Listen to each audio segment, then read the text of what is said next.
Hi everyone, आप सबका फिर से एक नए वीडियो पर स्वागत है। दोस्तों, आज की इस क्लास में हम बात करेंगे सोशल साइंस का चैप्टर है आपका भारत में राष्ट्रवाद, जो कि सामाजिक विज्ञान का जो चैप्टर है भारत में राष्ट्रवाद। इस चैप्टर के स्टूडेंट्स हम वेरी वेरी इंपॉर्टेंट क्वेश्चनों के बारे में डिस्कस करेंगे। पहले हम डिस्कस करेंगे लॉन्ग प्रश्न, जो कि 6 मार्क्स के पूछे जाते हैं, उन प्रश्नों के बारे में डिस्कस करेंगे। और फिर हम बात करेंगे बहुविकल्पी प्रश्नों के बारे में, और फिर हम लघुत्तरीय प्रश्नों के बारे में बात करेंगे। और आपका फिर ये चैप्टर जो है वो समाप्त हो जाएगा स्टूडेंट्स।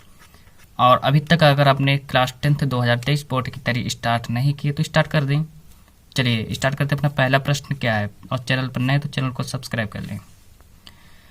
तो पहला प्रश्न है कि नमक सत्याग्रह क्यों प्रारंभ किया गया था। तो नमक सत्याग्रह क्यों प्रारंभ किया गया था, इस प्रश्न के बारे में पहले सही से डिस्कस करना है। और जिस तरीके से हमने लिखा है उसी तरीके से आपको लिखना है, क्योंकि 6 मार्क्स का पूछा जाएगा। और साफ साफ राइटिंग में लिखना है आपको। जिस तरीके से हमने लिखा है इसी तरीके से आपको एकदम लिखना स्टार्ट कर दें, और देखिए हमने किस तरीके से लिखा है। चलिए कॉपी पेन लेकर बैठ जाएं, लिखना स्टार्ट कर दें। हम किस तरीके से समझाते हैं और आपको यहीं पर याद करा देंगे। जो कि आपका ये लेक्चर कौन सा है, ये आपका लेक्चर 3 है, थर्ड लेक्चर है आपका, लेक्चर आपका थर्ड है ये। और इसका जो पार्ट 1 है सोशल साइंस का, और जो पार्ट 2 है, इसके हम महत्वपूर्ण प्रश्नों के बारे में पहले ही डिस्कस कर चुके हैं। उस क्लास को जाकर देख लें अगर वो क्लास नहीं देखी है। चलिए स्टार्ट करते हैं। अपना पहला प्रश्न क्या है, देखिए प्रश्न नंबर 1 है कि नमक सत्याग्रह क्यों प्रारंभ किया गया। वेरी वेरी इंपॉर्टेंट प्रश्न है कि नमक जो सत्याग्रह जो था वो क्यों प्रारंभ किया गया स्टूडेंट्स। चलिए देखते हैं कि 31 जनवरी 1930 को, अब देखिए 31 जनवरी 1930 को क्या हुआ कि गांधी जी ने वायसराय इरविन को एक पत्र लिखा। तो गांधी जी ने जो वायसराय जो इरविन जो था वो उसको 31 जनवरी 1930 को गांधी जी ने वायसराय जो था वो इरविन को एक पत्र लिखा। अब इस पत्र में क्या लिखा, इस पत्र में उन्होंने 11 मांगों का उल्लेख किया था, जो कि महात्मा गांधी जी ने जो कि 31 जनवरी 1930 को जो एक पत्र लिखा इरविन को, उसमें पत्र में 11 मांगों का उल्लेख किया। महात्मा गांधी ने उसमें 11 मांगों का उल्लेख किया था। लेकिन क्या हुआ कि इस मांगों के जरिए वे समाज के सभी वर्गों को जोड़ना चाहते थे। चलिए, जब महात्मा गांधी ने जब 11 मांगों का उल्लेख किया तो क्या हुआ था, इस मांगों के जरिए वे समाज के वर्गों को जोड़ना चाहते थे। अब आगे बढ़ते हैं कि क्या कह रहा है। लिखना स्टार्ट कर दें, हम समझाने जा रहे हैं। इनमें सबसे महत्वपूर्ण मांग, अब देखिए इसमें जो 11 मांगे जो थी, इसमें जो सबसे महत्वपूर्ण मांग क्या थी, वो थी नमक कर को खत्म करने के बारे में। अब क्या हुआ, नमक कर को खत्म करने के बारे में जो 11 मांगों का जो महात्मा गांधी ने जो उल्लेख किया, उसमें जो सबसे महत्वपूर्ण जो मांग जो थी वो थी नमक कर को खत्म करने में। चलिए फिर हम आगे देखते हैं स्टूडेंट्स कि जो नमक कर को जो खत्म करने में जो सबसे महत्वपूर्ण मांग थी, फिर क्या हुआ कि नमक को अमीर गरीब सभी इस्तेमाल करते थे। ये तो एक बात है कि जो नमक जो है उसको अमीर और गरीब लोग जो हैं वो सब लोग इस्तेमाल करते थे। यह भोजन का एक अभिन्न हिस्सा था। जो नमक जो था यह भोजन का एक अभिन्न हिस्सा था। इसलिए नमक पर कर और उसके उत्पादन पर, आप देखिए आगे क्या कह रहा है, इसलिए नमक पर और उसके उत्पादन पर, फिर आगे देखते हैं कि सरकारी इजारेदारी। अब देखिए यहां से देखते हैं कि सभी इस्तेमाल करते थे। जो नमक जो था उसको अमीर और गरीब जो लोग थे वो सभी लोग इसको इस्तेमाल करते थे। अब देखते हैं कहेंगे यही जो था, मतलब यह कौन, नमक कर, उसी के बारे में हम बात कर रहे हैं स्टूडेंट्स। चलिए आगे देखते हैं कि यह भोजन का एक अभिन्न हिस्सा था। इसलिए नमक पर कर और उसके उत्पादन पर सरकारी लिखेंगे, यस सरकारी लिखेंगे। फिर क्या हुआ, सरकारी इजारेदारी को महात्मा गांधी ने ब्रिटिश सरकार का सबसे दमनात्मक पहलू बताया था। तो देखते हैं कि अब आगे क्या हुआ कि महात्मा गांधी का यह पत्र एक चेतावनी की तरह था। मतलब कि उन्होंने पत्र को दिया, लेकिन वो जो पत्र था वो एक चेतावनी की तरह था। अब उन्होंने क्या लिखा, उन्होंने लिखा कि यदि 11 मार्च तक, मतलब कि जो 11 मार्च जो आने वाली है, कहा कि 11 मार्च तक इन मांगों को नहीं माना गया, अगर 11 मार्च तक अगर इन मांगों को नहीं माना गया तो कांग्रेस सविनय अवज्ञा आंदोलन शुरू कर देगी। महात्मा गांधी ने क्या कहा कि उन्होंने यह पत्र में लिखा कि यदि 11 मार्च तक इन मांगों को नहीं माना गया तो कांग्रेस जो है वो सविनय अवज्ञा आंदोलन शुरू कर देगी। चलिए, इतना तो महात्मा गांधी ने कह दिया। अब फिर आगे क्या कहते हैं कि अब जो इरविन जो थे वो झुकने को तैयार नहीं थे, मतलब कि जो इरविन जो थे वो झुकने को तैयार नहीं थे। तो महात्मा गांधी ने अपने ये लिखे, क्या लिखा कि 78 मतलब 78 विश्वस्त वॉलंटियरों के साथ नमक यात्रा शुरू कर दी। अब जो ये नमक यात्रा जो इन्होंने शुरू कर दी, अब आगे क्या हुआ कि जो यह यात्रा जो थी ये साबरमती में गांधी जी के आश्रम से 240 किलोमीटर दूर, मतलब जो महात्मा गांधी का जो साबरमती में गांधी जी के साथ आश्रम से 240 किलोमीटर दूर दांडी नामक गुजराती तटीय कस्बे में जाकर खत्म होनी थी। अब यहाँ पर खत्म होनी थी। फिर आगे देखिए क्या हुआ कि इसी के बाद क्या हुआ कि अब जब खत्म होने की तो यहाँ पर फिर हजारों लोगों ने क्या किया कि हजारों लोगों ने नमक कानून तोड़ा और सरकारी नमक कारखाने के सामने प्रदर्शन किए। तो फिर क्या हुआ कि जहाँ पर भी ना समझ में पूछ सकते हैं कि हजारों लोगों ने नमक कानून तोड़ा और सरकारी नमक कारखाने के सामने प्रदर्शन किए।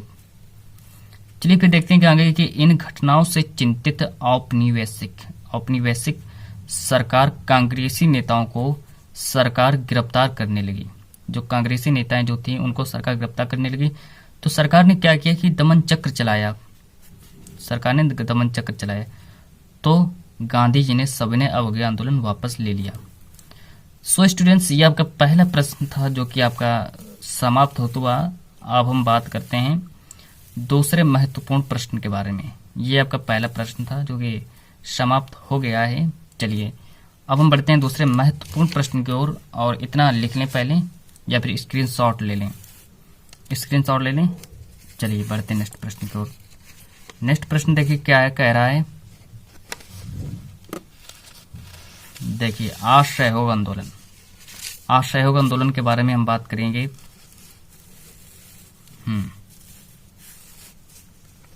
चलिए देखते हैं। चलिए पहले प्रश्न को नोट करिए। प्रश्न नंबर दूसरा आ चुका है, और चलिए इस प्रश्न को पहले नोट कर लीजिएगा पहले सही से, फिर हम स्टार्ट करते हैं।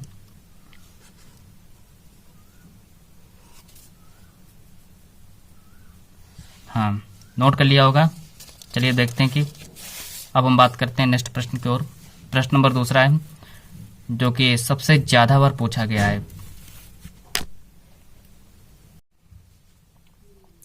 असहयोग आंदोलन, जो कि असहयोग आंदोलन है, वो क्यों प्रारंभ किया गया, और आंदोलनकारियों के 4 कार्य लिखो। इस तरीके से हमसे क्वेश्चन पूछा जाएगा कि असहयोग आंदोलन क्यों प्रारंभ किया गया और आंदोलनकारियों के 4 कार्य लिखिए। तो जिस तरीके से हमने लिखा है और उसी तरीके से आपको लिखना है, और ये 6 नंबर का पूछा जाएगा, या फिर अथवा करके पूछा भी जा सकता है, और ये 100% पूछा जाएगा क्योंकि वेरी वेरी टॉप इम्पोर्टेंट प्रश्न है। चलिए लिखना स्टार्ट कर दें। और प्रश्न क्या है, किस तरीके से प्रश्न पूछा जाएगा, और इस तरीके से प्रश्न पूछा जाएगा कि असहयोग आंदोलन क्यों प्रारंभ किया गया और आंदोलनकारियों के 4 कार्य लिखो। चलिए कि स्टार्ट करते हैं। तो कांग्रेस ने महात्मा गांधी के नेतृत्व में, जो कि कांग्रेस ने महात्मा गांधी के नेतृत्व में 1920 में असहयोग आंदोलन शुरू करने का निर्णय लिया। सो जो महात्मा गांधी ने जो कि असहयोग आंदोलन शुरू करने का जो निर्णय लिया वो 1920 में लिया। सो स्टूडेंट्स समझ में आया होगा। तो यह एक क्रांतिकारी कदम था। जो ये कैसा कदम था? यह एक क्रांतिकारी कदम था। तो इस क्रांतिकारी परिवर्तन की अनेक कारण थे, जो कि ये एक क्रांतिकारी कदम था और इस क्रांतिकारी परिवर्तन के अनेक कारण थे। इस तरीके से लिखेंगे, अनेक कारण थे। समझाते भी चल रहे हैं, और जहां पर ना समझ में आए पूछ लें। अनेक कारण थे। तो अब तक महात्मा गांधी ब्रिटिश सरकार में विश्वास करते थे, जो कि महात्मा गांधी जो थे वो ब्रिटिश सरकार में बहुत ही ज़्यादा विश्वास करते थे और उन्होंने प्रथम विश्व युद्ध में ब्रिटिश सरकार को पूरा सहयोग दिया था। जब प्रथम विश्व युद्ध जब हुआ तो महात्मा गांधी ने ब्रिटिश सरकार को पूरा सहयोग भी दिया था। अब जब पूरा सहयोग दिया, किंतु जब जलियांवाला बाग आपको पता होगा, आप लोग मुझे कमेंट में बताएं कि जलियांवाला बाग कब हुआ, आप लोग मुझे कमेंट में बताएं। और फिर है कि नरसंहार पंजाब में मार्श लॉ और हंटर कमेटी जांच ने उनका अंग्रेजों के न्याय से विश्वास उठा दिया। जब जलियांवाला बाग जो हत्याकांड हुआ, आप लोग जल्दी से कमेंट में बताएं कि कब हत्याकांड हुआ, जलियांवाला बाग हत्याकांड। और नरसंहार पंजाब में जो मार्शल लॉ और जो हंटर कमेटी की जांच जब हुई तो में उनका जो था, जो उनका अंग्रेजों का जो न्याय से जो था वो विश्वास उठ गया, और विश्वास भी उठ गया और महात्मा गांधी का वहां से विश्वास भी उठा। अब फिर आगे क्या हुआ कि जो महात्मा गांधी ने फिर अनुभव किया, और महात्मा गांधी ने अब क्या अनुभव किया, चलिए देखते हैं कि महात्मा गांधी ने क्या अनुभव किया। तो उन्होंने अनुभव किया कि अब पुराने तरीके जो हैं, जितने भी पुराने तरीके उन्होंने किए, जो उन्होंने विश्वास भी किया, और जितने भी पुराने तरीके थे और पुराने तरीके जो थे छोड़ने होंगे। तो कांग्रेस से उदारवादियों के अलग हो जाने के बाद कांग्रेस पर पूरी तरह से गर्मपंथियों का जो नियंत्रण था हो गया। इस तरीके से लिखेंगे और फिर नेक्स्ट बढ़ते हैं। नेक्स्ट आगे यहाँ से लिखना स्टार्ट करेंगे सितंबर 1920। अब देखिएगा कि सितंबर 1920 में कलकत्ता में लाला लाजपत राय की अध्यक्षता में, तो कलकत्ता में लाला लाजपत राय की अध्यक्षता मतलब की सितंबर 1920 में, और कांग्रेस के विशेष अधिवेशन में महात्मा गांधी ने असहयोग आंदोलन का प्रस्ताव रखा। अब यहाँ पर महात्मा गांधी ने असहयोग आंदोलन का प्रस्ताव भी रखा। चलिए नेक्स्ट बढ़ते हैं, आगे फिर से लिखना स्टार्ट करेंगे। C.R. दास हैं और जो B.C. पाल हैं और जो एनी बेसेंट और जिन्ना और मालवीय जी ने इसका विरोध किया। जो कांग्रेस के विशेष अधिवेशन में महात्मा गांधी ने असहयोग आंदोलन का प्रस्ताव रखा, लेकिन क्या हुआ कि C.R. दास, B.C. पाल और एनी बेसेंट, जिन्ना और मालवीय जी ने इसका विरोध किया। अब आगे देखते हैं। लेकिन दिसंबर 1920 में कांग्रेस के नियमित अधिवेशन में असहयोग का प्रस्ताव जो था वो बहुमत से पारित हो गया तथा विरोधियों ने भी इस प्रस्ताव का समर्थन किया। जितने भी विरोधी थे उसने इस समर्थन का विरोध किया। चलिए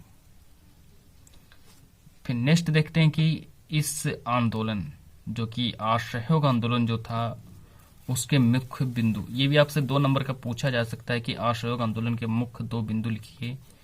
तो इस तरीके से आपको लिखना है और किस तरीके से पूछा जाएगा, और इसी तरीके से आपके से एक अलग टाइप में क्वेश्चन बनाकर पूछा जाएगा कि असहयोग आंदोलन के 2 मुख्य कार्य या फिर मुख्य बिंदु लिखें, कुछ भी पूछ सकता है। तो लिखेंगे खिताबों तथा मानव पदों का त्याग।